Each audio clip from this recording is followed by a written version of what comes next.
মানে এটা কমপ্লিমেন্ট নাকি খোঁচা কোনটা বুঝলাম না। ও আচ্ছা, তাও ভালো।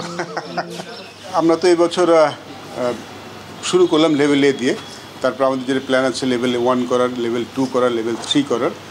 এই গেম এডুকেশন পার্টটা আমরা একটু জোর দিতে যাচ্ছি, সেটারই একটা প্রক্রিয়া শুরু হলো আর কি। তো এরপরে আমরা কন্টিনিউয়াস প্রসেস থাকবে আর কি। গত 2-3 বছর খুব একটা হয়নি, সেটা আবার চালু হলো। এবং আমাদের আসলে আমরা চাচ্ছি যে আমাদের যে কোচেসগুলি আছে তাদেরকে আরও ট্রেন আপ করতে আর কি। ডেফিনেটলি অনেকে ট্রেন আপ, বাট আমরা আরও কীভাবে অ্যাডভান্স করা যায় সেই প্রচেষ্টাটাই শুরু হলো। আমাদের হাতে অনেক কোচদের অ্যাপ্লিকেশন জমে গেছে, তো হয়তো আমাদের এমনও হতে পারে যে লেভেল 1 লেভেল 2টা হয়তো একবারে শেষ করতে পারবো না, বিকজ একটা এক্সট্রিম মশার কয়েল প্ল্যান্ট ফাইবার দিয়ে তৈরি, তাই সহজে ভাঙে না, সুগন্ধিযুক্ত ও নিরবিচ্ছিন্নভাবে জ্বলে। ডেঙ্গু, চিকুনগুনিয়া বাহি সহ যে কোনো মশার বিরুদ্ধে দেয় এক্সট্রিম সুরক্ষা। সেমিনারে 30 জনের বেশি আমরা নিতে পারি না, তারপরে আসলে হয় না ব্যাপারটা। সেটা হয়তো আমরাও এই বছরে তো আরও করতে হতে পারে, বাট উই জাস্ট স্টার্টেড, আমরা শুরু করলাম। লেভেলে কোর্স যেটা করছি বেসিক্যালি আপনি যদি দেখেন, এখানে আমরা নাম দিয়েছি সার্ভিসেস অ্যান্ড পার্টনার্স।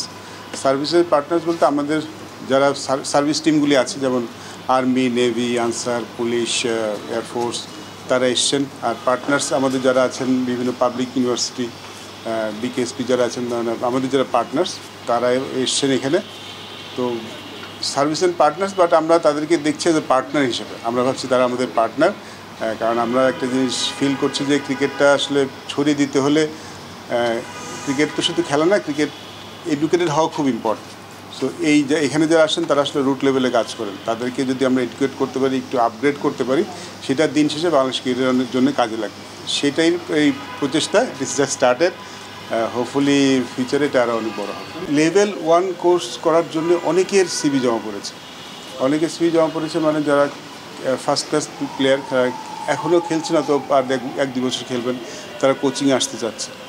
অনেকে খেলা ছেড়েছেন, অনেক বছরের অভিজ্ঞতা আছে, তারা কোচিং আসতে চাচ্ছেন, উইচ ইজ গুড। আমাদের কিন্তু অনেক ক্রিকেটাররা এত কোচিং আমি আসতে কখনো দেখিনি। ইনফ্যাক্ট মানে 5-10 বছর আগে কিন্তু ক্রিকেটার এত কোচিং চাইতেন না। বাট এখন অনেকেই দেখতে পাচ্ছি যে যারা ফার্স্ট ক্লাস শেষ করে একটা ভালো ক্যারিয়ার শেষ করে কোচিং আসতে যাচ্ছেন, যেটা আমাদের ক্রিকেটের জন্য মনে হয় খুব ভালো। বিকজ যারা ক্রিকেট খেলেন তারা তো একটা ধাপ সবসময় এগিয়ে থাকেন, তারা ক্রিকেটের ফাইনাল পয়েন্টগুলি ভালো বোঝেন। তাদেরকে যদি আমরা কোচিংটাও যদি ট্রেন আপ করতে পারি, তাহলে কোচ হিসেবে এখান থেকে কেউ না কেউ নিশ্চয়ই অনেক ভালো করবেন।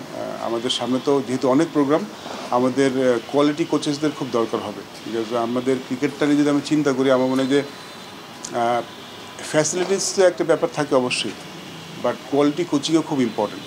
একদম শুরুর দিকে মাঝখানে কোয়ালিটি কোচিংটা খুব ইম্পর্টেন্ট। এটারই একটা প্রয়াস বলতে পারেন এইবারের সেমিনারটা, এবং সামনে এটা আরও বেশি করে হবে। ভালো কোচেসরা যদি আমরা প্রডিউস করতে পারি, তাহলে অবশ্যই বাইরের দেশে তারা ডাক পাবেন। বাট আমার আসলে মূল কনসার্ন যে আমাদের যে ক্রিকেটটা, সেখানে কীভাবে আমরা আরও ভালো কোচেস প্রডিউস করতে পারি, সেখানে ভালো কোচিং করাতে পারি।